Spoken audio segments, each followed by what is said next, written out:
Meu nome é Rebecca Anderson, e durante anos eu acreditei que família era sagrado, que sangue era mais forte que qualquer coisa.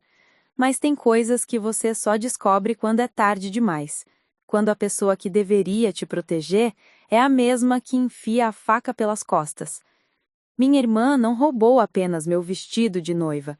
Ela roubou meu futuro, minha dignidade, e ainda sorriu enquanto fazia isso. Mas a vida tem um jeito estranho de acertar as contas. E 3 anos depois, no funeral dela, quando todos achavam que eu viria destruída, eu apareci com alguém que fez o mundo inteiro parar. Esta é a minha história. E não, ela não termina com um perdão barato. Antes de voltarmos, diga-nos de onde você está acompanhando e, se esta história o tocou, inscreva-se, porque amanhã eu guardei algo muito especial para você. Cresci em Portland, Oregon, numa casa de tijolos vermelhos cercada por cerejeiras que floresciam todo mês de abril. De fora, éramos a família perfeita. Meu pai, Thomas Anderson, era gerente de um banco tradicional. Minha mãe, Catherine, era professora de literatura em uma escola particular. Tínhamos um cachorro, uma minivan e jantares aos domingos. Tudo muito americano, muito correto.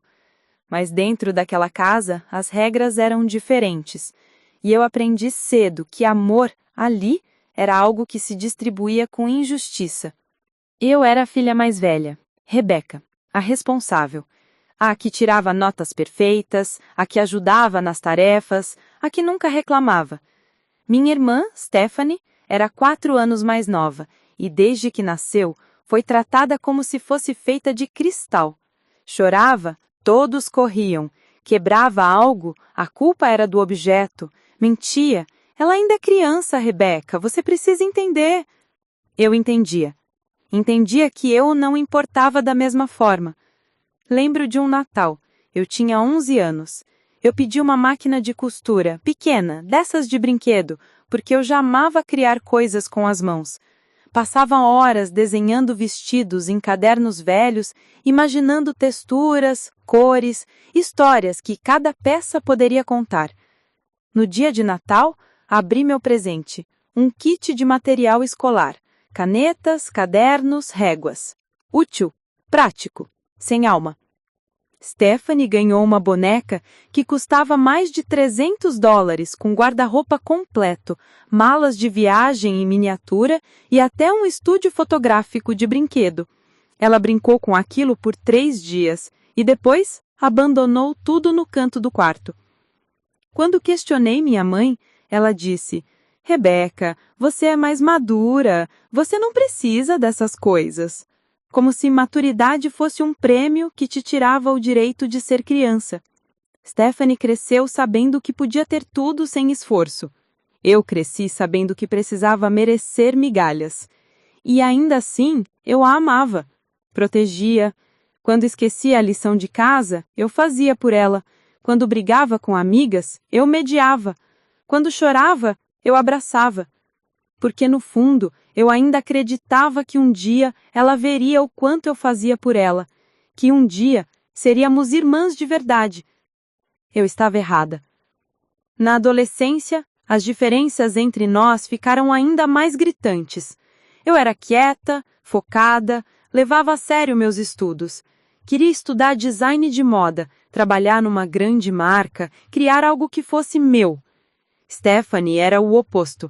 Festas, roupas caras, selfies intermináveis. Ela vivia para a aprovação alheia. E conseguia, porque ela era bonita, extrovertida, carismática, o tipo de pessoa que entra numa sala e todos olham. Eu? Eu era a irmã esquecível. Meus pais nunca disseram isso com palavras, mas eu sentia. Nas reuniões escolares, eles falavam de Stephanie com orgulho. Ela é tão sociável, tão cheia de vida. De mim diziam, a Rebecca é responsável, como se responsabilidade fosse um defeito. Quando fiz 18 anos, consegui uma bolsa integral para estudar design de moda na Parsons School of Design, em Nova York. Foi o dia mais feliz da minha vida. Eu finalmente teria algo meu, longe daquela casa, longe das comparações. Minha mãe mal olhou para a carta de aceitação. Meu pai disse: "Isso é muito longe, Rebeca. Não seria melhor ficar aqui perto?" Stephanie, que na época tinha 14 anos, revirando os olhos, disse: "Deixa ela ir, pai. Assim ela para de ser chata aqui em casa." Eu fui. E durante 4 anos eu construí a minha vida. Trabalhei meio período em uma loja de tecidos, estagiei em pequenos ateliês, aprendi cada detalhe sobre corte, costura, design. Voltava para Portland só no Natal e no Dia de Ação de Graças. E toda vez que voltava, percebia que a minha ausência nem era notada. Stephanie havia se tornado uma influenciadora digital. Postava fotos de looks caros, viagens patrocinadas, jantares em restaurantes sofisticados. Meus pais babavam. "Olha como sua irmã está se dando bem." Eu, que estava construindo algo real, algo sólido, era apenas a filha que foi para Nova York. Mas eu não me importava mais, porque pela primeira vez na vida eu estava sendo vista por pessoas que não me conheciam desde criança, que não tinham expectativas distorcidas. Eu era talentosa, eu era promissora e eu estava finalmente feliz. Foi em Nova York que conheci Daniel Carter. Ele entrou na minha vida de um jeito quase cinematográfico. Eu estava em uma cafeteria no Brooklyn revisando esboços para minha coleção de formatura. Era uma tarde chuvosa de outubro, o tipo de chuva fina que faz a cidade parecer um quadro borrado. Eu estava tão concentrada que nem percebi quando alguém se sentou na mesa ao lado. "Esses desenhos são incríveis." Levantei os olhos.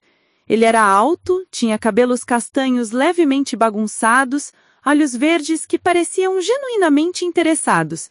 Usava um suéter simples e jeans, nada chamativo, mas havia algo nele, uma calma, uma presença. "Obrigada", respondi meio sem jeito. "Você é designer?" "Ainda estudante, mas sim, eu sou." Ele sorriu.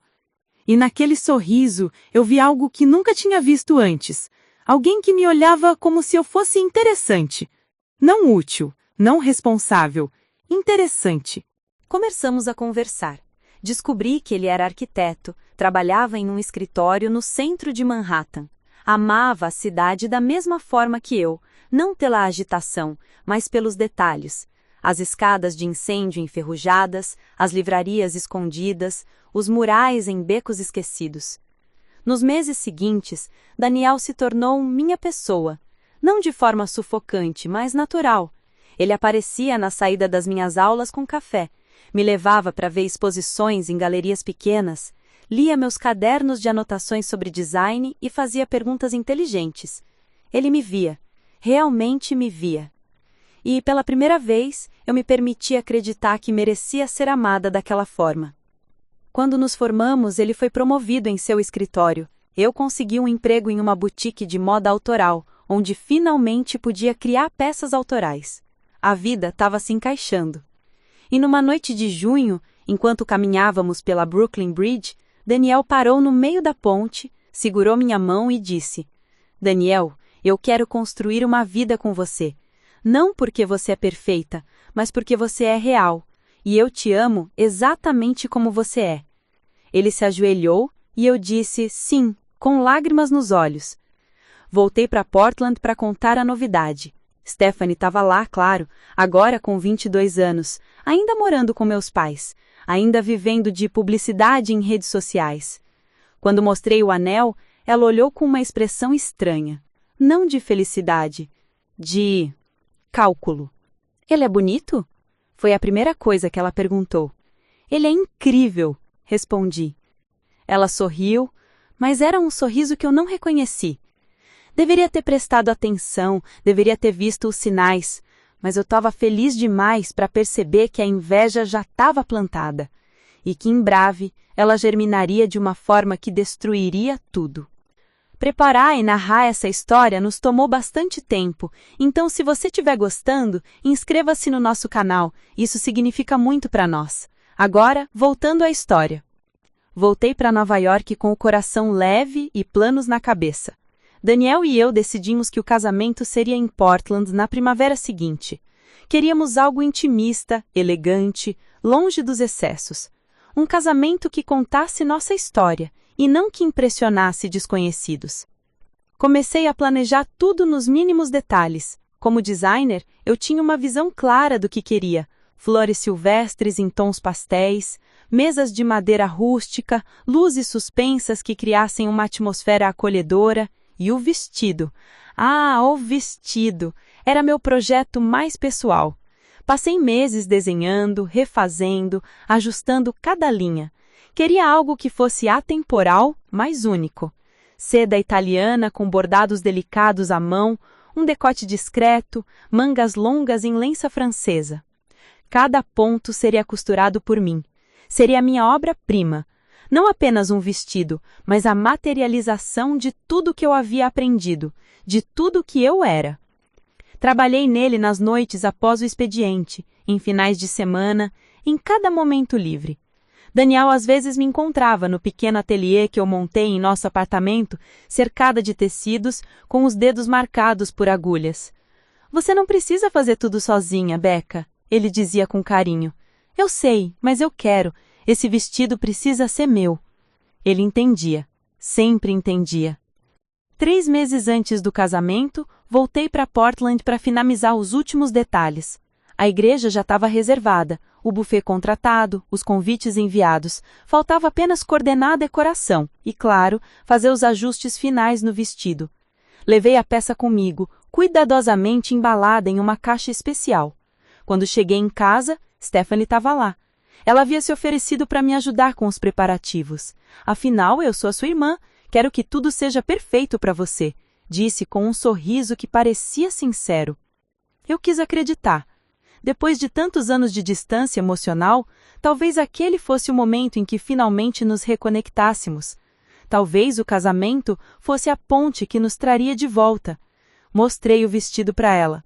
Stephanie ficou em silêncio por um longo momento, tocando delicadamente a renda, observando cada detalhe. "Rebecca, isso é arte", ela disse baixinho. "Você realmente tem um dom." Senti o meu coração aquecer. Era raro receber reconhecimento dela. "Obrigada, Steph. Significa muito vindo de você." Ela sorriu. Mas havia algo nos olhos dela que eu não consegui decifrar naquele momento. Algo sombrio, escondido atrás da admiração. Nos dias seguintes, Stephanie se tornou minha sombra. Ia comigo a todas as reuniões com fornecedores, ajudava a escolher arranjos florais, opinava sobre o menu, parecia genuinamente envolvida. Minha mãe até comentou: "Que bom ver vocês duas finalmente unidas." Eu também achava que era bom, até que percebi pequenos detalhes estranhos.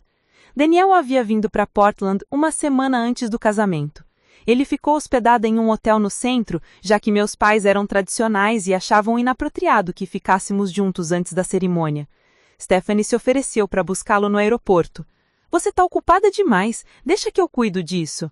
Na época, achei gentil. Então comecei a notar que ela arrumava desculpas para passar tempo com ele.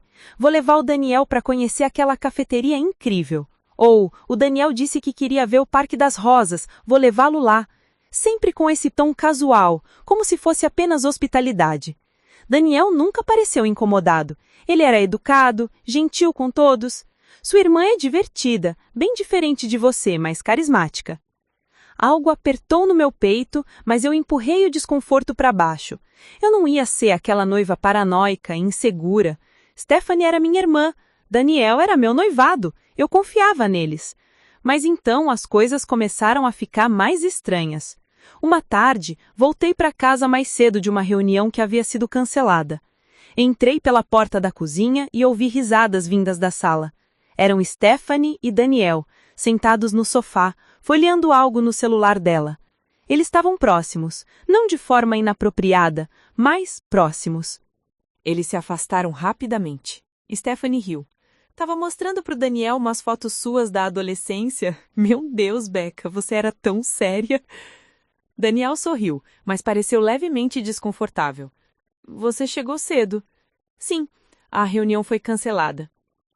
Houve um silêncio breve, estranho. Então Stephanie se levantou. "Bom, eu vou indo, tenho umas coisas para resolver." Ela pegou a bolsa e saiu, sem olhar para trás. Tá tudo bem? Daniel perguntou, me puxando para perto. Sim, por que não estaria? Você parece tensa. Eu estava tensa, mas não sabia explicar por quê, então fingi que estava tudo bem. 2 dias antes do casamento, o vestido desapareceu. Eu havia deixado a caixa no meu antigo quarto, em cima da cômoda, longe de qualquer risco. Quando fui verificá-lo pela manhã para fazer um último ajuste, a caixa não estava lá. Meu coração disparou. Procurei por todo o quarto. Nada. Desci correndo as escadas. Mãe, você viu meu vestido? Catherine estava na cozinha, tomando café. Não, filha, por quê? Ele sumiu. A caixa não está no meu quarto. Ela franziu a testa. Talvez você tenha movido e esquecido. Eu não movi. Eu deixei lá ontem à noite. Revirei a casa inteira. Armários, closets, até a garagem. Nada. Liguei para Stephanie. Ela não atendeu. Mandei mensagens. Nada. Foi meu pai quem finalmente disse: Rebecca, talvez a Stephanie tenha levado para passar ferro ou algo assim.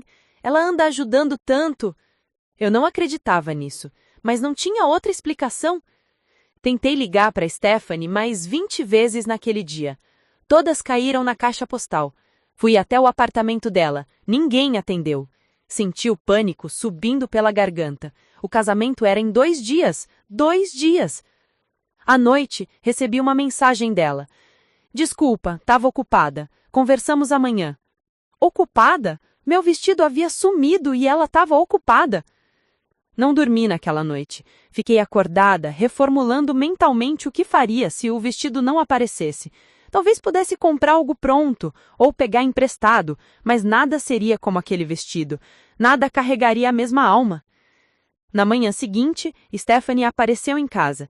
Ela estava diferente. O cabelo impecavelmente arrumado, maquiagem perfeita, uma confiança estranha nos olhos. Onde está meu vestido? Perguntei antes mesmo de ela entrar completamente. Calma, Becca, tá tudo bem. Onde está meu vestido? Ela suspirou, como se eu tivesse sendo dramática. Eu levei para fazer uns ajustes. Achei que precisava de uns retoques finais. Senti raiva ferver. Você não tinha direito de fazer isso. Aquele vestido é meu. Eu não pedi sua ajuda. Nossa, Rebeca, eu estava tentando te ajudar. Você tá tão estressada, achei que... Onde ele tá? Traga de volta, agora. Stephanie me olhou por um longo momento, então disse com uma calma perturbadora. Ele tá seguro. Você vai recebê-lo amanhã de manhã, antes do casamento. Relaxa. Eu não relaxei. Algo estava errado, muito errado. Naquela noite, véspera do casamento, jantamos todos juntos. Daniel estava lá, meus pais, Stephanie. A conversa era forçada, eu mal conseguia comer. Stephanie, por outro lado, estava radiante. Ria alto, contava histórias, monopolizava a atenção. Em um momento, ela olhou para Daniel e disse: Você tem certeza que quer casar, Daniel? Ainda dá tempo de fugir. Ela riu, mas o tom não era de brincadeira. Daniel, desconfortável, apenas disse: Tenho certeza absoluta. Mas ele não olhou para mim quando disse isso. Naquela noite, enquanto todos dormiam, desci para tomar água. Vi uma luz acesa na sala. Era Stephanie mexendo no celular, sorrindo para a tela. Não consegue dormir? Ela se assustou, mas rapidamente recompôs a expressão. Só conferindo umas coisas. Meu vestido vai estar aqui amanhã de manhã. Ela se levantou, guardou o celular e se aproximou de mim. Estávamos a poucos centímetros de distância. Disse com uma voz baixa e fria. Pode confiar, irmãzinha. Amanhã vai ser um dia inesquecível. E subiu as escadas, me deixando sozinha na sala escura, com um pressentimento que me gelava até os ossos.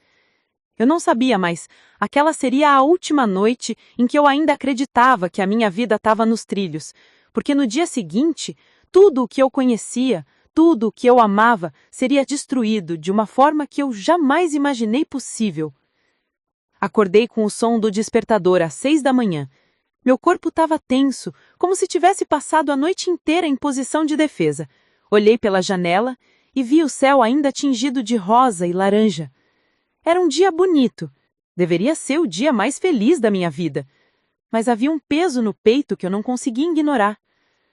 Desci as escadas com cuidado, tentando não fazer barulho. A casa ainda estava silenciosa. Fui direto até a sala, procurando pela caixa do meu vestido. Nada. Senti o pânico começar a subir de novo. Ouvi passos atrás de mim. Era minha mãe, já vestida, com uma xícara de café. Bom dia, querida. Nervosa? Mãe, o vestido ainda não tá aqui. A Stephanie disse que traria de manhã cedo, Rebeca. Ainda são 6:30. Respira. Mas eu não conseguia respirar. Liguei para Stephanie, a chamada caiu direto na caixa postal. Mandei mensagem. Onde você tá? Cadê meu vestido? Nada. 7 horas. Nada. 8 horas. Nada. Às 9 da manhã, as madrinhas começaram a chegar. Minha amiga da faculdade, Lauren, entrou sorrindo, carregando uma garrafa de champanhe. Bom dia, noiva! Pronta para o grande dia? Eu mal conseguia fingir um sorriso. A Stephanie ainda não apareceu. E ela tá com meu vestido. Lauren parou de sorrir. Quê? Como assim ela tá com seu vestido? Ela levou ontem para fazer ajustes e agora não atende minhas ligações. Rebeca, o casamento é às 2 da tarde, são 9 horas. Você precisa desse vestido agora. Eu sei. Tentei ligar para o Daniel. Ele atendeu sonolento. Bom dia, meu amor. Daniel, você falou com a Stephanie hoje? Com a Stephanie? Não. Por quê? Ela sumiu e tá com meu vestido. Houve uma pausa.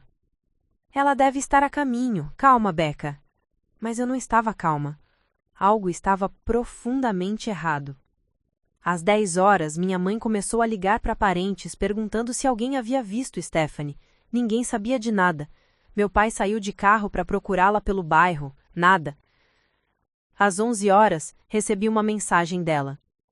Desculpa o atraso, estou resolvendo umas coisas. Logo estarei aí. Respondi imediatamente.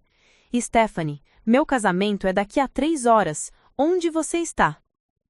Visualizado. Sem resposta. Senti as lágrimas queimando nos olhos, mas me forcei a não chorar. Não podia desmoronar. Não ainda. Lauren segurou minha mão. Becca, vamos ter um plano B. Podemos ir até uma loja de noivas agora, comprar qualquer coisa. Eu não quero qualquer coisa. Aquele vestido levou meses. Eu fiz aquele vestido. Minha voz quebrou. 12:00. Ainda nada. Os convidados começariam a chegar à igreja em 1 hora. O fotógrafo já estava lá, preparando os equipamentos. O padre confirmou que estava tudo pronto, mas eu não tinha vestido, e minha irmã havia desaparecido. Daniel ligou de novo. Becca, eu vou até o apartamento dela. Vou arrombar a porta se for preciso. Eu vou com você. Não, você fica aí. Se ela aparecer, você precisa estar em casa. Ele desligou antes que eu pudesse argumentar. Fiquei sentada na beira da minha cama, vestindo apenas um roupão, olhando para o relógio. Cada minuto era uma tortura. Lauren tentava me distrair, mas eu mal ouvia o que ela dizia. Às 12:40, meu celular tocou. Era Daniel. Não está no apartamento. Mas, Becca, tem algo que você precisa saber. Meu coração gelou. O quê? Encontrei uma foto. Aqui, impressa em cima da mesa. Que foto? Silêncio. Daniel, que foto? Uma foto minha, com uma mensagem no verso, escrito à mão. Senti meu estômago virar. Que mensagem? Ele respirou fundo. Em breve, seremos só nós dois. O mundo parou. O quê? Rebeca, eu não sei o que isso significa. Eu nunca... Desliguei. Minhas mãos tremiam tanto que o celular quase caiu. Lauren me segurou pelos ombros. Becca, o que foi? O que ele disse? Não consegui responder, porque naquele momento tudo começou a fazer sentido. As visitas constantes, as risadas, a proximidade, o jeito como a Stephanie olhava para Daniel, o jeito como ela pegou meu vestido. Ela não estava atrasada, ela não ia devolver o vestido. Ela estava roubando minha vida. À 1 hora da tarde, recebi uma ligação de um número desconhecido. Atendi com mãos trêmulas. Alô? Rebeca. Era Stephanie. Sua voz estava calma, quase alegre. Onde você está? Onde está meu vestido? Eu estou na igreja. Meu sangue congelou. O quê? Estou na igreja. Tá tudo tão lindo aqui, Becca. As flores, as luzes. Você tem ótimo gosto. Sempre teve. Stephanie, que diabos você tá fazendo? Ela riu, uma risada baixa, cruel. Eu estou usando o seu vestido. Senti como se tivessem arrancado o ar dos meus pulmões. Ele me serviu perfeitamente, sabia? Claro, tive que ajustar um pouco na cintura. Você sempre foi mais quadrada que eu, mas ficou lindo. Eu estou linda. Você está usando o meu vestido? E não é só o vestido, irmãzinha. Silêncio. E então, ela disse as palavras que me destruíram. Daniel está aqui comigo.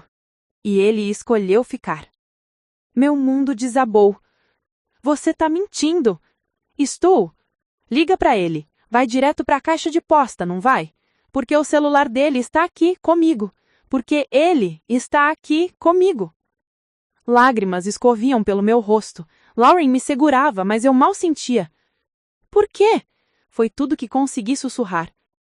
Stephanie, suspirou como se estivesse explicando algo óbvio para uma criança.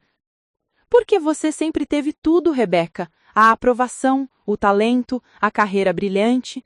E mesmo assim, você nunca teve que lutar por nada. Eu sempre fui a sombra, a irmã superficial, a influenciadora vazia. Mas sabe o que eu descobri? Eu consigo ter o que você tem. Só preciso pegar. Stephanie, isso é loucura! Daniel não te ama, Rebecca. Ele te admira. Mas admiração não é amor. E quando eu mostrei para ele o que é ser realmente desejado, ele escolheu. Simples assim. Vou aí. Não vai. Porque quando você chegar aqui, nós já vamos ter ido embora. E você vai ficar aí, com seus convidados, sua família e a sua vergonha. Aproveita, irmãzinha. Esse é o palco que você montou. Só esqueceu de ser a protagonista. Ela desligou. Fiquei parada, segurando o telefone, incapaz de processar. Lauren gritava algo. Minha mãe entrou no quarto correndo. Mas eu não ouvia nada. Só um zumbido constante, como se o meu cérebro tivesse desligado. Às 2 horas da tarde, o horário marcado para a cerimônia, os convidados estavam todos na igreja, esperando, confusos.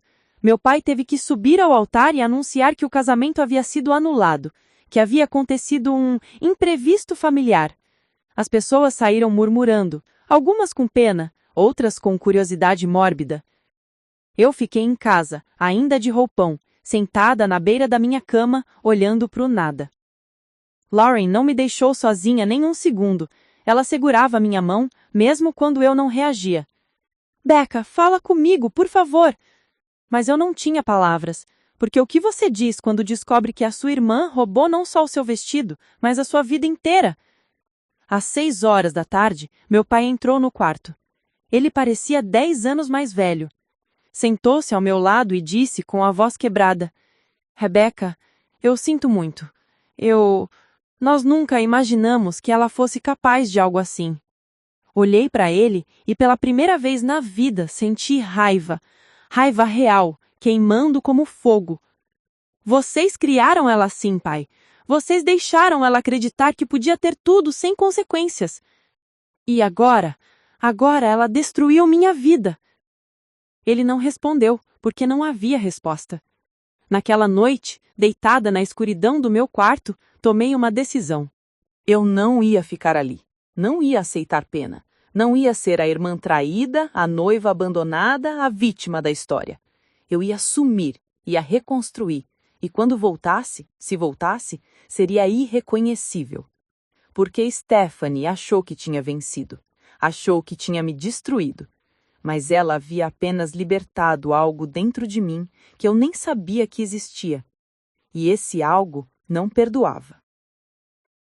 Uma semana depois do que deveria ter sido meu casamento, eu estava em um avião com destino a Milão. Não houve despedidas dramáticas, não avisei ninguém, exceto Lauren, que me ajudou a empacotar o pouco que eu quis levar. 2 malas, meu portfólio, alguns cadernos de desenho e o dinheiro que eu havia economizado ao longo dos anos. Deixei tudo para trás. O apartamento em Nova York, os projetos, os planos, tudo. Minha mãe tentou me convencer a ficar. Rebeca, você não pode fugir assim. Precisamos conversar sobre isso em família. Família. A palavra soava vazia agora. Não há nada para conversar, mãe. Stephanie fez sua escolha, Daniel fez a dele, e eu tô fazendo a minha. Mas isso é o trabalho, sua vida aqui. Olhei para ela com uma frieza que nem eu mesma reconheci. Minha vida aqui acabou no momento em que minha própria irmã roubou meu noivo no altar, literalmente. Ela tentou tocar meu braço, mas eu me afastei. Não por maldade, mas porque se eu permitisse qualquer contato, qualquer afeto, eu desmoronaria, e eu não podia me dar esse luxo. Meu pai ficou em silêncio durante toda a minha partida. Apenas me abraçou no aeroporto apertado e sussurrou: "Volta quando estiver pronta." Não prometi nada. O voo foi longo e solitário. Passei as horas olhando pela janela, vendo as nuvens se transformarem em oceano, oceano em terra, terra em montanhas. Era como se cada quilômetro me distanciasse não apenas geograficamente, mas emocionalmente de tudo que havia acontecido. Mas a dor viajava comigo. Ela estava ali, encolhida no meu peito, pulsando a cada respiração. Cheguei em Milão no início de outubro. A cidade era caótica, rápida, indiferente. Perfeita para alguém que queria desaparecer. Aluguei um pequeno apartamento em Porta Romana, um bairro residencial, longe do burburinho turístico. O lugar era minúsculo, com paredes descascadas e um banheiro que vazava, mas tinha uma janela grande que deixava a luz entrar. E era meu, só meu. Nos primeiros dias, mal saí de casa. Ficava deitada no colchão fino que havia comprado em uma loja de usados, olhando para o teto, tentando entender como havia chegado ali.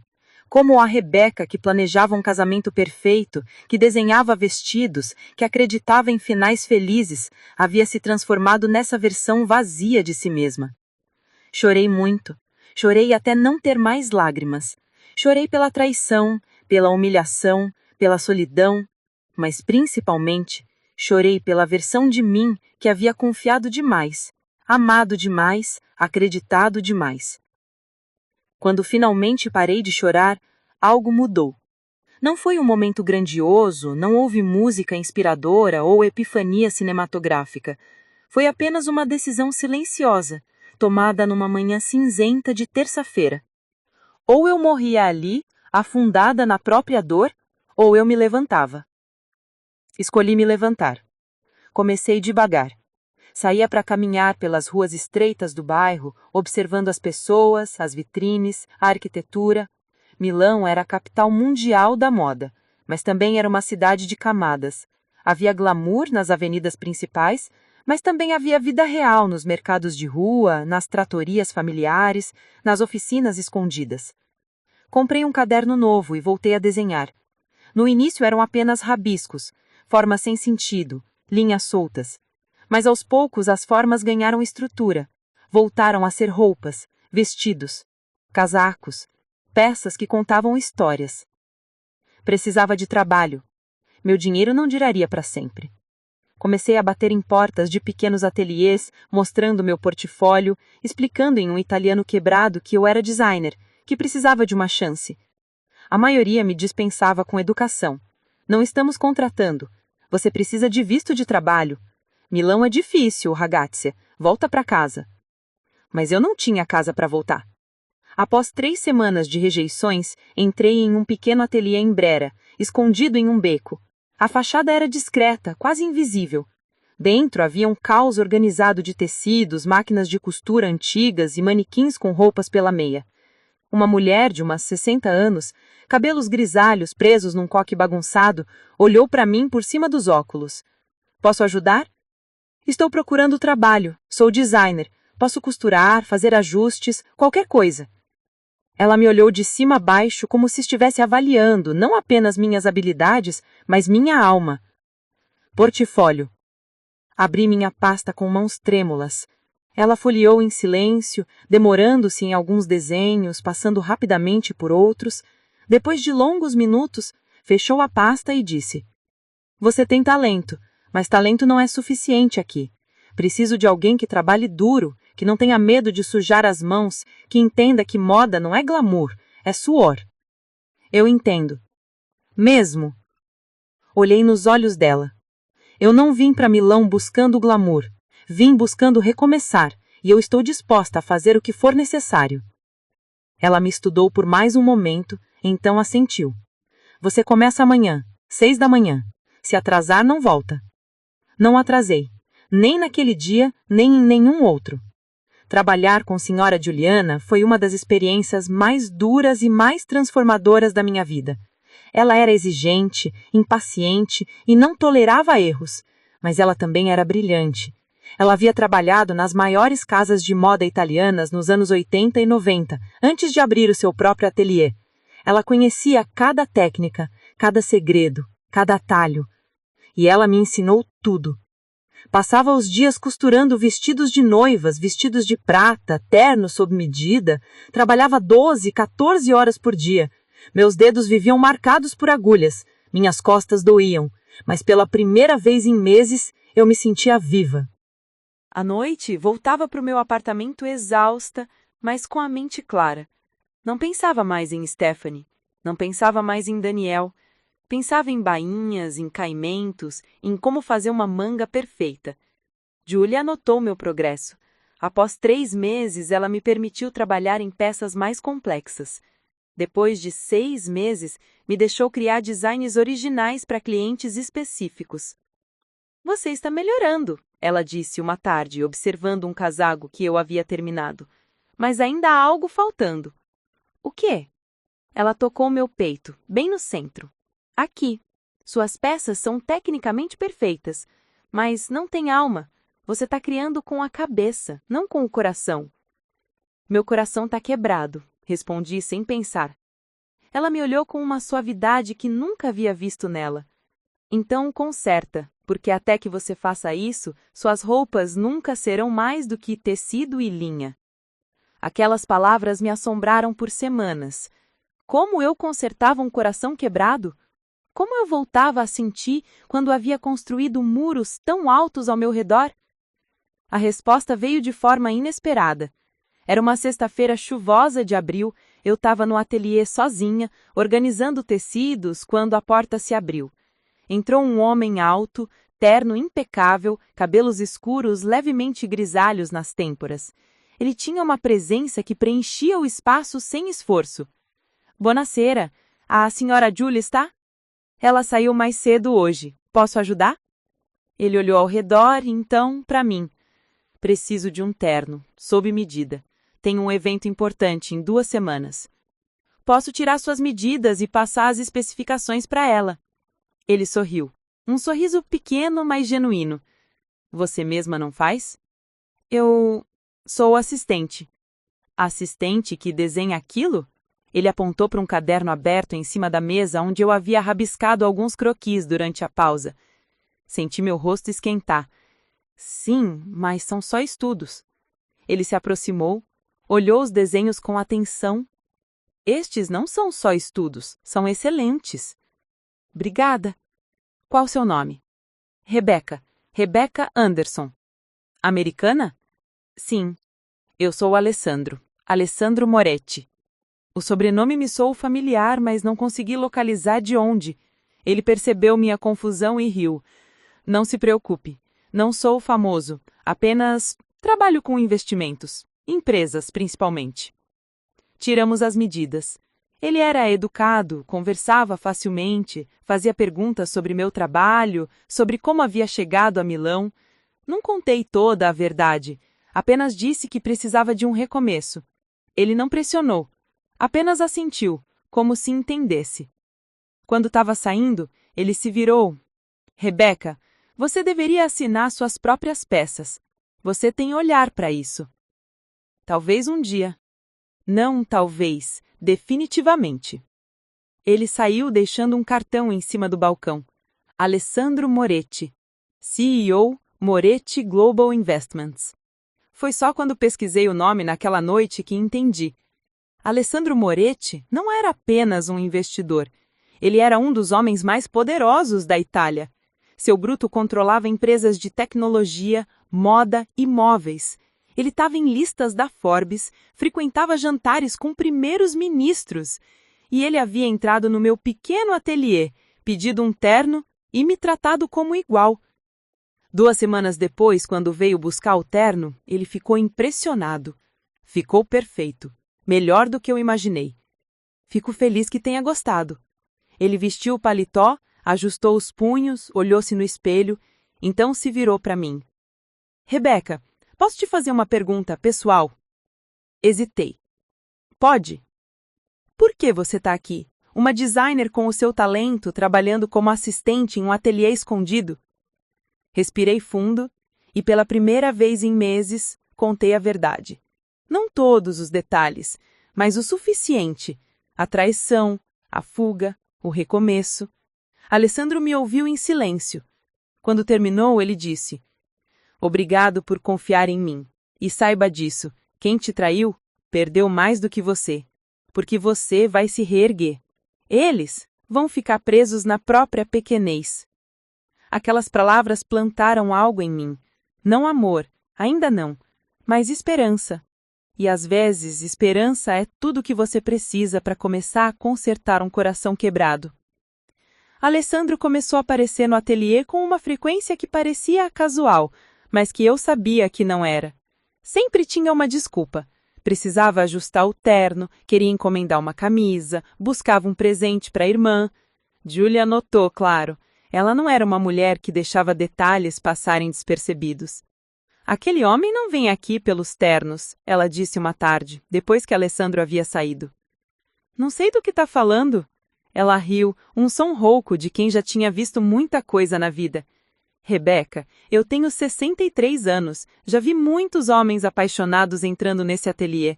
Ele olha para você como se você fosse a única pessoa na sala. Ele está sendo gentil. Gentileza não faz um homem atravessar a cidade 3 vezes por semana só para ajustar um punho. Senti meu rosto esquentar. Eu sei, mas mesmo que estivesse interessado, eu não tô pronta. Ainda tô consertando. Julia colocou a mão no meu ombro. Minha querida, corações não se consertam no isolamento. Eles se consertam sendo vividos de novo. Mas eu tinha medo. Medo de confiar, medo de me abrir, medo de ser destruída novamente. Mas Alessandro era paciente. Ele não forçava, nunca apressava, apenas estava lá. Um dia ele me convidou para jantar. Nada romântico, ele disse rapidamente, vendo minha hesitação. Apenas 2 amigos, conversando sobre moda, arte, vida. Você precisa sair desse ateliê às vezes. Aceitei, mais por educação do que por vontade. Jantamos em um pequeno restaurante em Naville, longe dos lugares turísticos. Ele pediu em italiano, traduziu o menu para mim e riu das minhas tentativas dejeitadas de pronunciar parmigiano corretamente. Conversamos sobre tudo, exceto sobre o passado.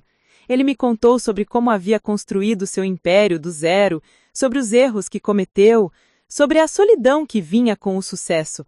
Eu contei sobre o meu amor pela moda, sobre como cada peça que eu criava carregava uma história, uma emoção. Você deveria ter sua própria marca, ele disse em determinado momento. Talvez um dia. Por que não agora? Ri, mas sem alegria. Porque eu não tenho dinheiro, não tenho estrutura, não tenho... Tem talento, tem visão, tem história. O resto se constrói. Olhei para ele, tentando entender se estava falando sério. Alessandro, criar uma marca de moda exige investimento, muito investimento. Eu sei, por isso estou oferecendo. Parei, o garfo no ar.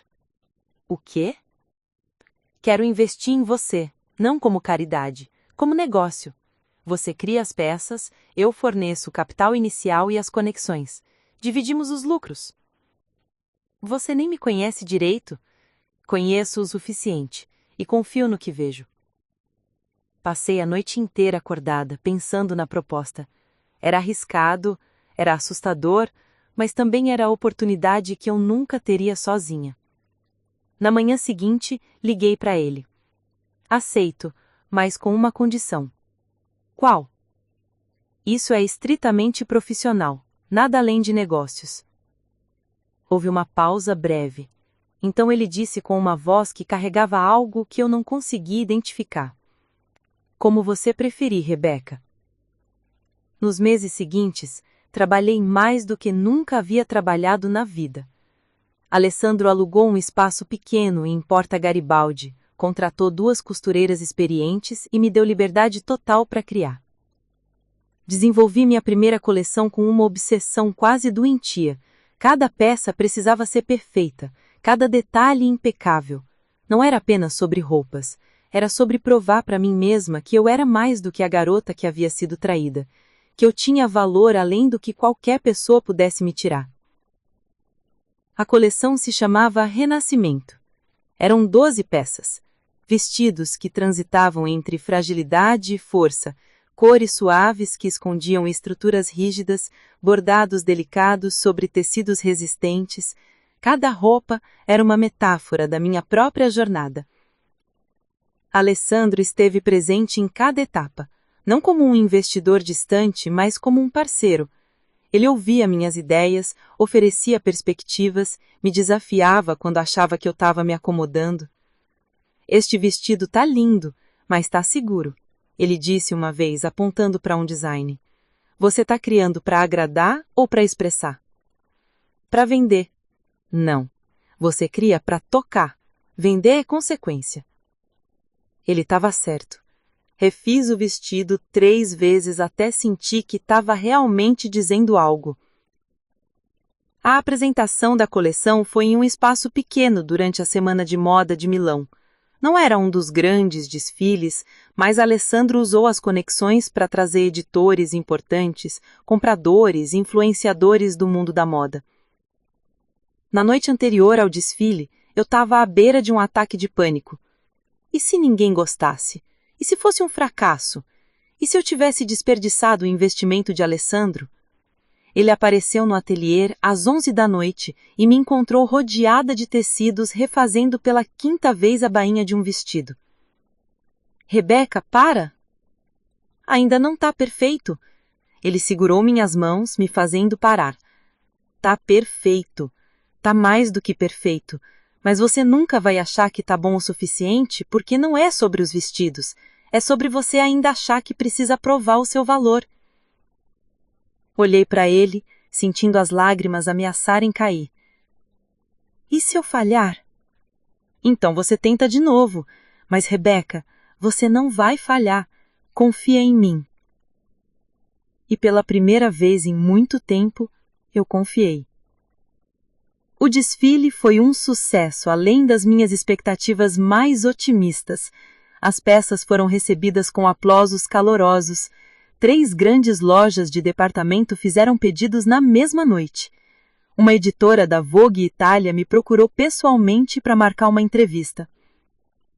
Mas o momento que ficou gravado na minha memória não foi o aplauso final ou os pedidos. Foi quando, após o desfile, eu estava nos bastidores, ainda tremendo de adrenalina. E Alessandro entrou. Ele não disse nada, só me abraçou. Um abraço apertado, caloroso, que dizia tudo o que palavras não conseguiriam contar. Eu tô tão orgulhoso de você, ele sussurrou. E naquele momento, algo dentro de mim cedeu. Os muros que eu tinha construído começaram a rachar. Nos meses seguintes, minha marca cresceu. Abri meu próprio ateliê maior, contratei uma pequena equipe, comecei a trabalhar numa 2ª coleção.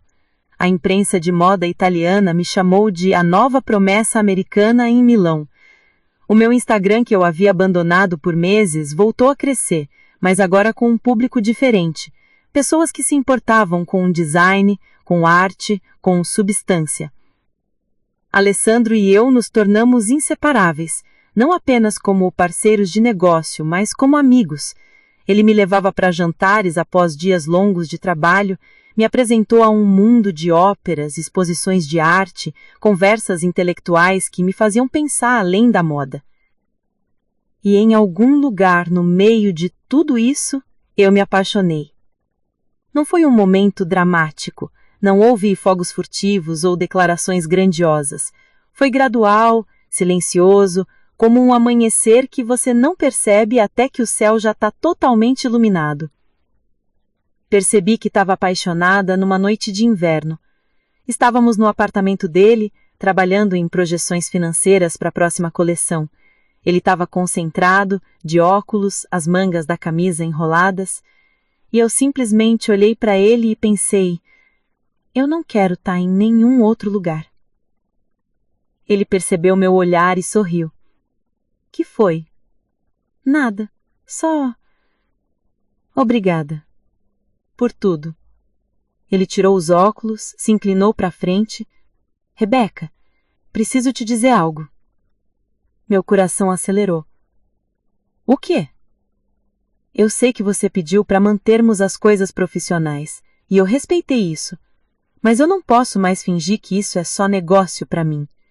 Você Ele pausou, procurando as palavras. Você é a pessoa que eu penso quando acordo. A pessoa com quem quero compartilhar cada conquista. A pessoa que me faz acreditar que ainda existe algo genuíno neste mundo. Lágrimas escorriam pelo meu rosto. Alessandro, eu te amo, Rebeca. E eu sei que você ainda está se curando.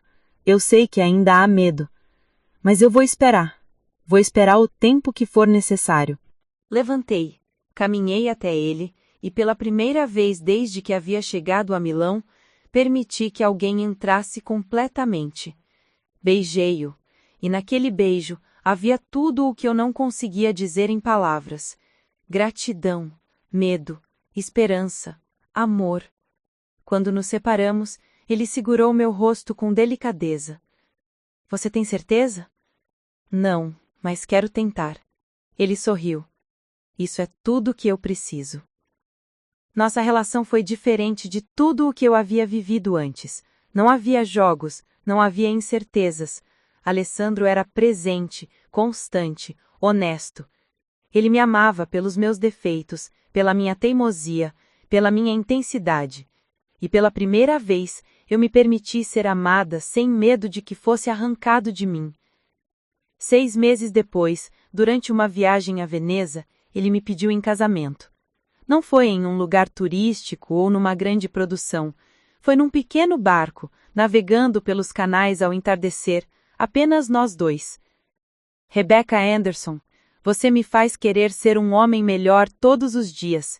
Casa comigo? Olhei para o anel simples e elegante, depois para o homem que havia me encontrado quebrada e me ajudado a reconstruir. Sim, 1000 vezes sim. Casamos numa cerimônia íntima em Toscana, apenas com amigos próximos e a família dele. Não convidei ninguém de Portland, não contei para minha família. Aquela vida, aquelas pessoas, pertenciam a um passado que eu havia escolhido deixar para trás. Ou pelo menos, era isso que eu achava.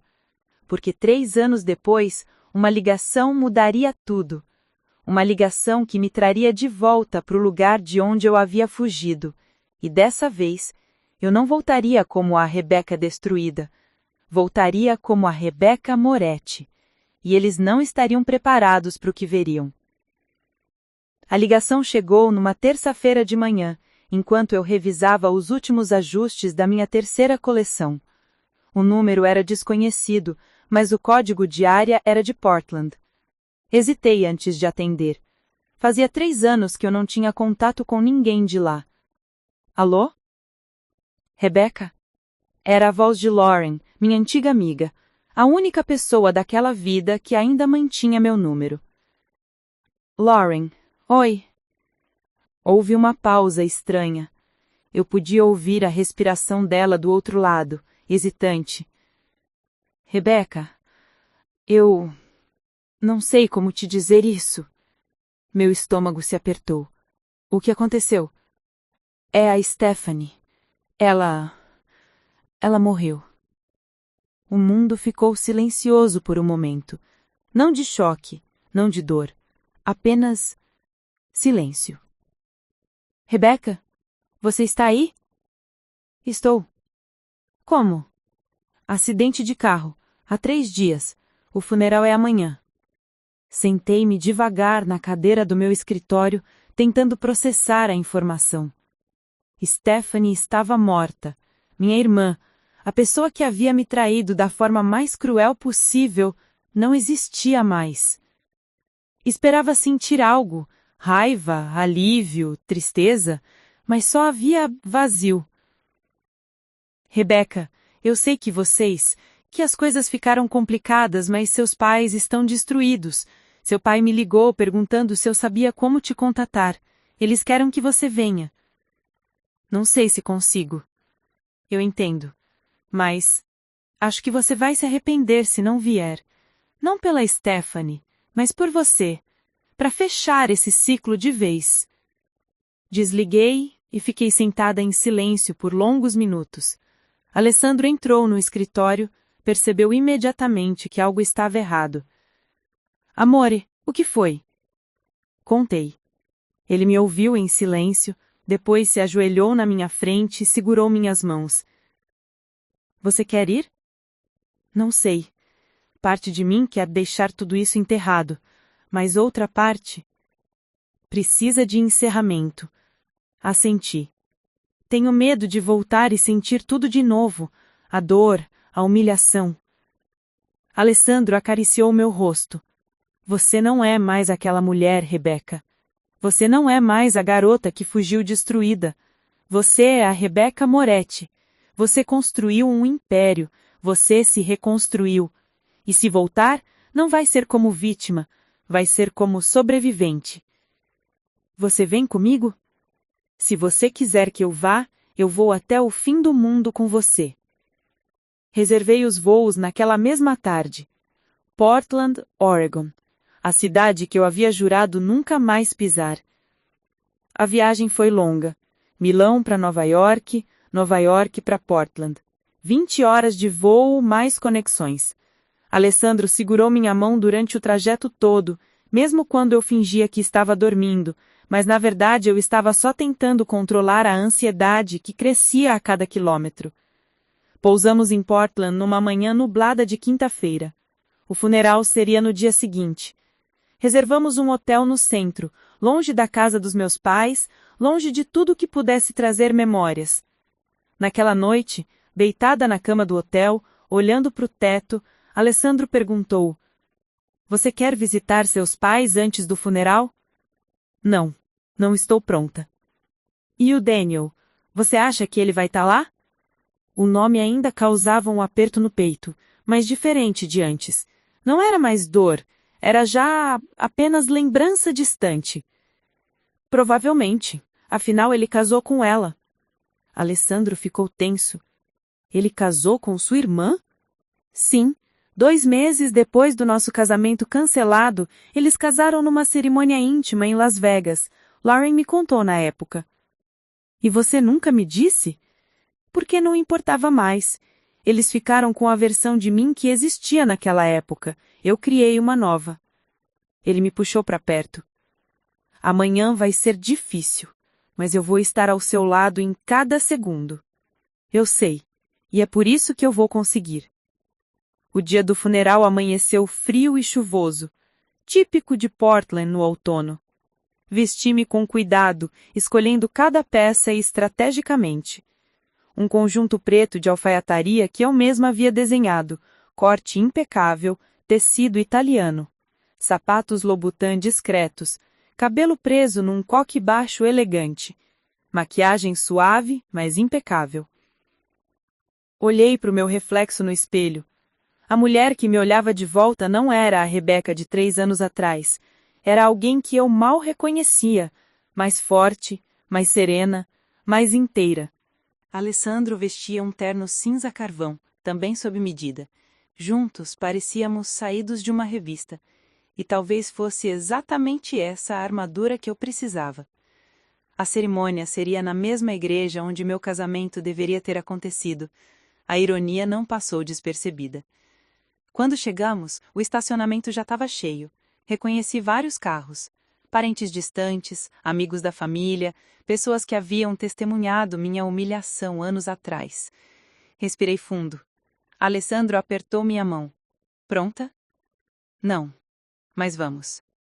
Entramos pela porta lateral, evitando a entrada principal. A igreja estava cheia. Pessoas vestidas de preto, sussurrando, alguns chorando. Procurei meus pais com os olhos e os encontrei na primeira fileira. Meu pai parecia ter envelhecido 10 anos. Minha mãe tinha o rosto inchado de tanto chorar. Senti uma pontada de culpa. Não por Stephanie, mas por eles. Por tudo que havia ficado sem dizer. Lauren me viu e veio correndo, me abraçou apertado. Você veio! Não acreditei quando vi seu nome na lista de confirmados. Precisava ver. Ela olhou para Alessandro, depois para mim com os olhos arregalados. Rebeca, você tá... Uau! Lauren, este é Alessandro, meu marido. Ela quase deixou cair a bolsa. Marido? Você casou? Há 2 anos. Por que você nunca me contou? Porque era um capítulo novo, e eu não queria misturar com o antigo. Ela pareceu magoada, mas assentiu. Entendo. Bem, vocês dois estão... lindos. Deslumbrantes, na verdade. Fomos nos sentar. Escolhi um lugar no meio, não muito à frente, não muito atrás, posição estratégica para ver sem ser muito vista. Foi quando ele entrou. Daniel. Ele estava diferente, mais magro, o rosto cansado, os olhos vazios. Usava um terno preto mal ajustado, como se tivesse perdido peso recentemente e não se importasse o suficiente para mandar ajustar. Ele caminhou até o caixão, colocou a mão sobre a madeira polida e ficou ali, parado, como se tivesse preso em algum lugar entre a realidade e a memória. Senti Alessandro tensionar ao meu lado. É ele? É. Ele parece destruído. Sim. E naquele momento eu não senti satisfação, nem pena. Apenas a constatação de que as escolhas têm consequências e que ele estava vivendo as suas. A cerimônia começou. O padre falou sobre perda, sobre a fragilidade da vida, sobre perdão. Pessoas foram ao púlpito falar sobre Stephanie. Uma prima distante falou sobre como ela era carismática. Uma amiga da faculdade falou sobre a energia contagiante. Ninguém falou sobre quem ela realmente era, sobre as escolhas que fez, sobre as pessoas que machucou. Funerais são sempre assim, histórias editadas para consumo público.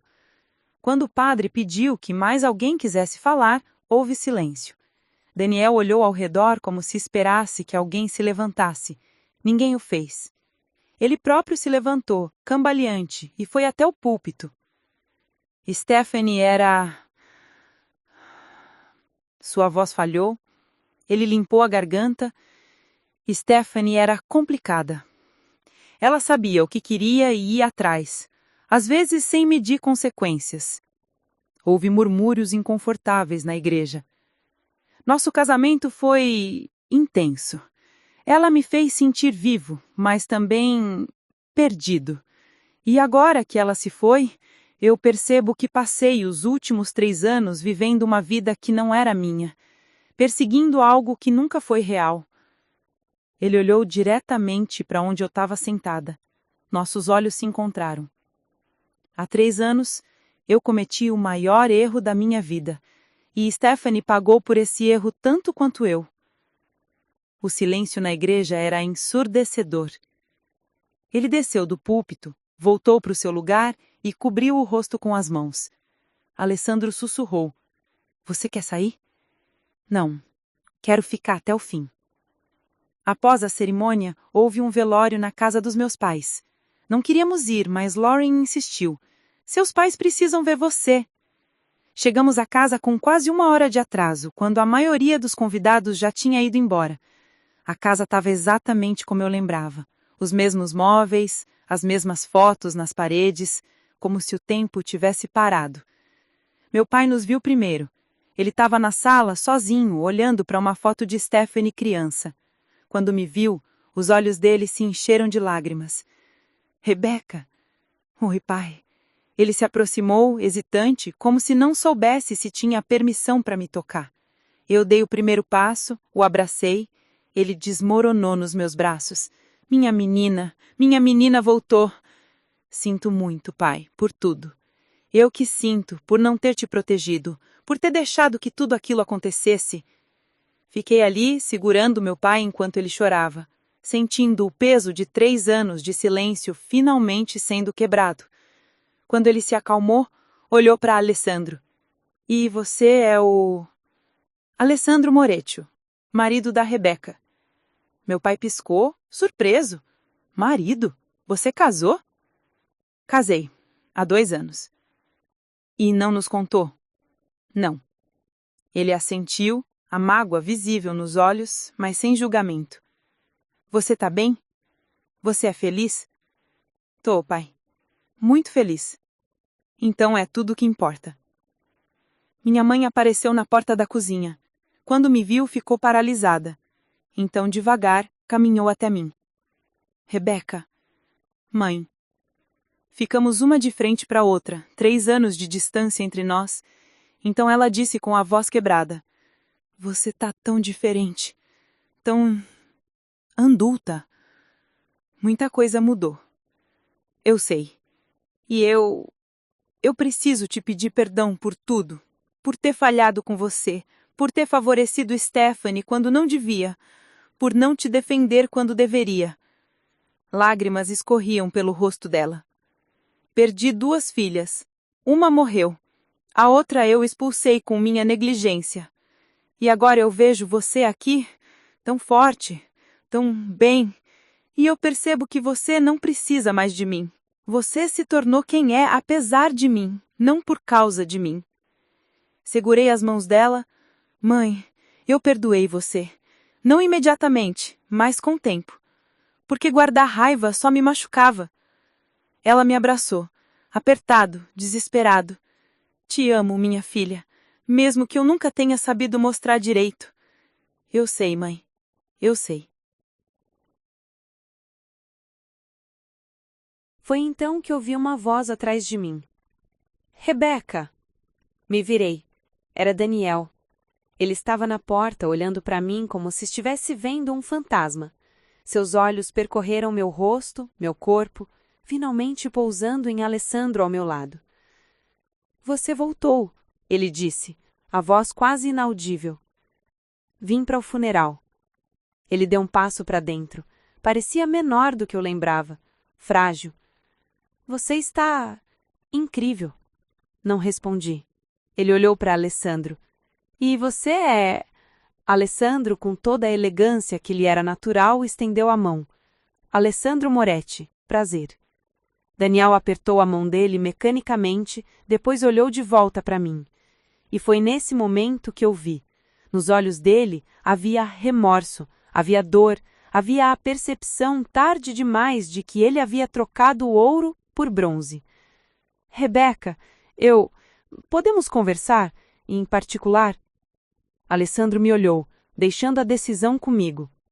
Respirei fundo. Não há nada para conversar, Daniel. O passado ficou no passado. Mas eu preciso que você saiba que você se arrepende, que percebeu que cometeu um erro. Eu sei, Daniel. Percebi no seu discurso na igreja. Mas isso não muda nada. Você fez suas escolhas, eu fiz as minhas. E olha onde cada um de nós está agora. Ele olhou para o chão. Você está feliz? Imensamente. Então eu fico feliz por você. Mesmo não merecendo seu perdão, eu fico feliz que você tenha encontrado a paz que eu nunca consegui te dar. Assenti. Cuide-se, Daniel. Virei as costas e saí da casa, Alessandro ao meu lado, deixando para trás não apenas Daniel, mas tudo o que aquela vida representava. Enquanto caminhávamos até o carro, Alessandro perguntou: Como você se sente? Livre. Pela primeira vez, completamente livre. Mas eu não sabia que o maior confronto ainda estava por vir, porque no dia seguinte, durante a leitura do testamento, uma verdade seria revelada que mudaria tudo o que eu pensava saber sobre Stephanie e sobre tudo o que havia acontecido 3 anos atrás. Não planejávamos ficar para a leitura do testamento. Alessandro e eu já tínhamos voos marcados de volta para Milão naquela tarde. O funeral havia acabado, as despedidas foram feitas e eu estava pronta para fechar aquele capítulo definitivamente. Mas, na manhã seguinte, recebi uma ligação do advogado da família. Senhorita Anderson, perdão, senhora Moretti, aqui é Jonathan Miller, advogado responsável pelo espólio de Stephanie Carter. Preciso que a senhora compareça à leitura do testamento hoje, às 10 horas. Eu não preciso estar presente. Não tenho nada a ver com isso. Na verdade, senhora, seu nome está mencionado no testamento. Sua presença é necessária. Desliguei, confusa. Por que Stephanie me incluiria no testamento? Depois de tudo que havia feito, por que eu estaria ali? Alessandro percebeu minha atenção. O que foi? O advogado dela quer que eu vá à leitura do testamento. Diz que meu nome está mencionado. Você quer que eu vá com você? Preciso que vá. Chegamos ao escritório do advogado às 10 em ponto. Era um prédio antigo no centro de Portland, com aquele cheiro característico de papel velho e madeira encerada. Na sala de conferências já estavam meus pais, Daniel e alguns parentes distantes que eu mal reconhecia. Daniel nos viu entrar e desviou o olhar imediatamente. Meus pais nos cumprimentaram com acenos discretos. Sentamos no fundo da sala, longe de todos. O advogado Miller era um homem de uns 50 anos, cabelos grisalhos, óculos de armação dourada. Ele abriu uma pasta, ajustou os óculos e começou. Obrigado a todos por acompanharem. Vamos proceder com a leitura do último testamento de Stephanie Marie Anderson Carter, datado de 3 semanas antes de seu falecimento. 3 semanas. Ela havia atualizado o testamento 3 semanas antes de morrer. Miller começou a ler. A maior parte eram disposições padrão, alguns objetos pessoais para amigas, doações para instituições caridosas, a casa que ela dividia com Daniel seria vendida e o dinheiro dividido entre causas beneficentes. Então, ele chegou à parte que nos concernia. Aos meus pais, Thomas e Catherine Anderson, deixo meu amor e meu pedido de perdão. Sei que falhei com vocês de muitas formas. Espero que um dia possam se lembrar de mim com carinho, apesar de tudo. Minha mãe começou a chorar baixinho. Meu pai segurou a mão dela. A Daniel Carter, meu marido, deixo a verdade que nunca tive coragem de dizer em vida. Nosso casamento foi construído sobre mentiras. Minhas mentiras. E você merecia mais. Daniel ficou pálido. Todos na sala estavam tensos, esperando pelo que viria a seguir. Miller continuou, agora com uma voz mais cautelosa. E para minha irmã, Rebecca Anderson, deixo meu maior arrependimento e minha confissão mais dolorosa. Meu coração disparou. Alessandro segurou minha mão com força. Rebecca, durante toda a nossa vida, eu te invejei. Invejei sua inteligência, seu talento, sua capacidade de ser amada pelo que você era, enquanto eu precisava performar constantemente para receber migalhas de atenção, você simplesmente existia e as pessoas te respeitavam, e isso me consumiu. Eu mal conseguia respirar. Quando você trouxe Daniel para conhecer a família, eu vi não um homem, mas uma oportunidade. Uma oportunidade de finalmente vencer você em alguma coisa, de tirar de você o que parecia tão perfeito. Então, eu seduzi Daniel. Foi calculado, foi cruel e foi intencional. Daniel deixou escapar um som que era quase um gemido. Meus pais estavam chocados, olhando para o advogado como se não pudessem acreditar no que estavam ouvindo. Miller continuou, sem olhar para ninguém, apenas lendo o documento. No dia do seu casamento, eu liguei para Daniel de manhã cedo e disse que você havia passado a noite anterior chorando, dizendo que não tinha certeza, que estava fazendo aquilo apenas para agradar a todos. Disse que você estava apaixonada por outra pessoa, mas tinha medo de admitir. Era mentira, tudo era mentira, mas ele acreditou. Daniel estava com o rosto enterrado nas mãos, seus ombros tremiam. Quando peguei seu vestido, Rebecca, não foi para fazer ajuste. Foi porque eu já tinha planejado tudo. Sabia que se eu aparecesse vestida de noiva, se criasse a cena certa, Daniel duvidaria de tudo. E quando ele me viu naquele vestido, eu disse que você havia desistido, que havia fugido, que ele merecia alguém que realmente o quisesse. E naquele momento de confusão e dor, ele acreditou em mim. Minha mãe levantou, saiu da sala correndo. Meu pai a seguiu. Ouvi soluços do lado de fora. Miller fez uma pausa, bebeu água e continuou. Nosso casamento foi um inferno, Rebecca, porque Daniel nunca me amou. Ele só estava fugindo da dor de ter sido rejeitado por você. E eu tinha o troféu que sempre quis, mas ele estava vazio.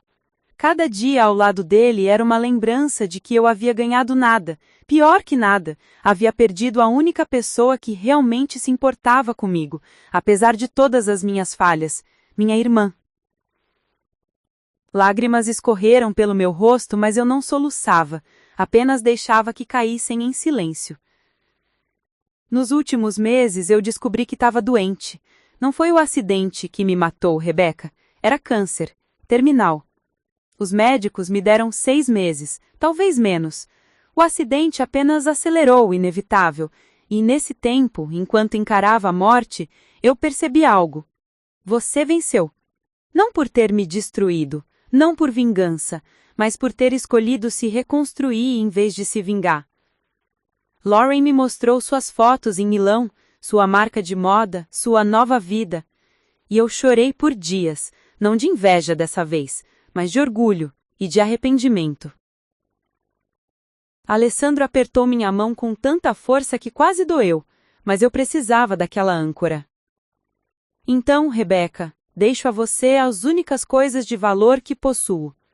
Primeiro, a verdade. Daniel nunca te traiu por vontade própria. Ele foi manipulado, enganado, destruído por mim. Ele é culpado de fraqueza, de dúvida, mas não de maldade. Segundo, deixo uma quantia de $200 mil, tudo o que sobrou da venda dos meus pertences e economias, não como compensação, porque não há dinheiro que pague o que fiz, mas como um pedido. Use isso para criar algo bonito, algo que mostre que nem tudo que vem da nossa família é podre. Miller virou a página, bebeu água e continuou. E por último, deixo meu amor. Eu sempre te amei, Rebecca, de uma forma doente, distorcida, invejosa, mas era amor, e o meu maior arrependimento não é ter morrido jovem, é ter desperdiçado os anos que tive sendo sua inimiga quando poderia ter sido sua irmã. Me perdoe, não porque eu mereço, mas porque você merece a paz que vem com o perdão. Com amor e arrependimento eterno. Stephanie. Silêncio absoluto tomou conta da sala. Ouvi alguém chorando. Era Daniel. Não um choro contido, mas um soluço profundo, visceral, de alguém que estava se despedaçando. Ele se levantou, cambaleante, e olhou para mim. Seus olhos estavam vermelhos, inchados, devastados. Rebecca, eu não sabia. Eu juro que eu não sabia. Eu pensei... Ela me disse que você... Levantei a mão, o interrompendo. Eu sei, Daniel. Eu ouvi. Você consegue me perdoar? Olhei para aquele homem que um dia eu amava, que deveria ter se tornado meu marido, que deveria ter sido meu futuro, e percebi que ele era apenas um fragmento de um passado que não me pertencia mais. Eu já te perdoei, Daniel. Perdoei faz tempo.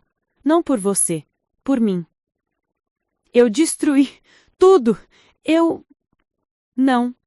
Stephanie destruiu. E você deixou. Mas eu reconstruí. E agora, tanto você quanto eu precisamos seguir em frente. Ele assentiu, as lágrimas ainda escorrendo. Você merece toda a felicidade do mundo, Rebecca, e eu vou carregar isso pelo resto da vida. Virei as costas e saí da sala, Alessandro ao meu lado. Lá fora encontrei meus pais. Minha mãe estava sentada em um banco, os olhos fixos no vazio. Meu pai estava ao lado dela, segurando a sua mão. Quando me viram, minha mãe se levantou e veio até mim. Rebecca, Não temos palavras, não sabíamos, nunca imaginamos que Stephanie fosse capaz de... Eu sei, mãe. E não culpo vocês. Stephanie fez escolhas, escolhas terríveis, mas foram escolhas dela. Você vai nos perdoar por tudo, por termos falhado tanto com você? Abracei minha mãe. Já perdoei, todos vocês, porque guardar raiva só me impediria de ser feliz, e eu escolho ser feliz. Passamos o resto do dia com meus pais. Conversamos de verdade, pela primeira vez em anos. Contei sobre Milão, sobre minha marca, sobre o Alessandro. Eles ouviram, realmente ouviram com orgulho nos olhos. Meu pai, em determinado momento, segurou minha mão e disse: Você sempre foi a filha mais forte, e nós fomos tolos em não ver isso antes, mas vemos agora, e somos incrivelmente orgulhosos de você. Aquelas palavras, que eu havia esperado a vida inteira para ouvir, finalmente chegaram, e eram mais doces por terem sido conquistadas, não dadas. No dia seguinte, antes de partirmos para o aeroporto, voltei à igreja, sozinha dessa vez. Pedi a Alessandro que esperasse no carro. Caminhei até o cemitério ao lado da igreja, onde Stephanie havia sido enterrada. A lápide ainda era temporária, simples. Fiquei ali parada, olhando para o nome gravado. Oi, Steph, disse em voz baixa.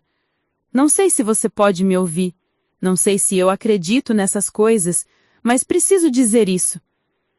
O vento frio de Portland soprou entre as árvores. Eu te perdoo. Perdoo por tudo. Pela inveja, pela traição, pela dor. E sabe por quê? Porque você me libertou. Sem perceber, você me forçou a me tornar quem eu realmente sou. Sem você, teria me acomodado em uma vida segura, mas pequena. Por causa de você, eu me tornei gigante. Limpei as lágrimas que escorriam. E eu espero que onde quer que você esteja, você tenha encontrado a paz que nunca conseguiu ter aqui. Eu espero que você saiba que, apesar de tudo, eu ainda te amo, porque você era minha irmã, e algumas coisas nem a pior traição consegue apagar completamente. Coloquei uma única flor branca sobre o túmulo e me afastei. Quando entrei no carro, Alessandro me olhou. Tá tudo bem? Tá. Finalmente tá tudo bem. Pegamos o voo de volta para Milão e enquanto o avião subia, deixando Portland cada vez menor lá embaixo, senti algo que não sentia há anos. Leveza. 3 meses depois, usei os $200.000 que Stephanie havia deixado para criar uma fundação. Renascer, eu a chamei.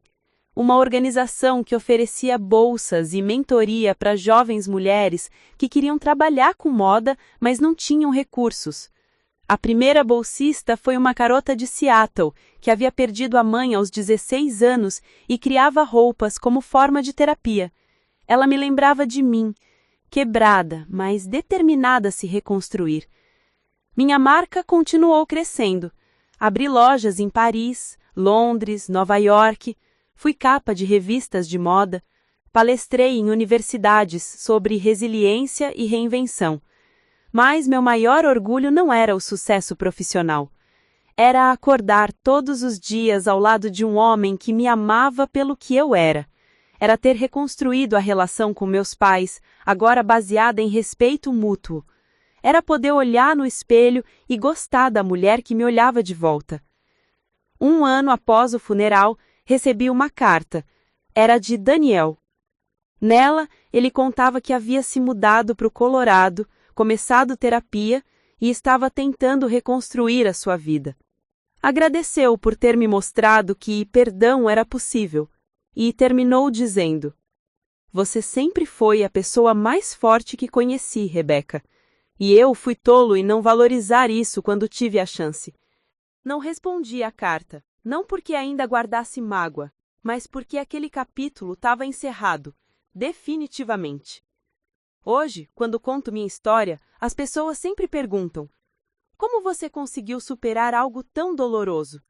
E eu respondo: escolhendo me reconstruir em vez de me vingar, escolhendo ser maior que a dor, escolhendo todos os dias ser a heroína da minha própria história, não a vítima.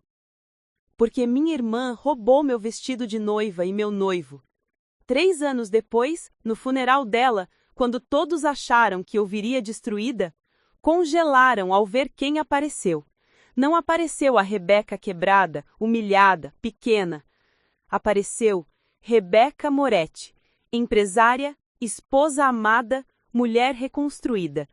E essa foi a minha maior vingança. Não destruir quem me destruiu, mas me reerguer tão alto que eles precisaram quebrar o pescoço para me ver.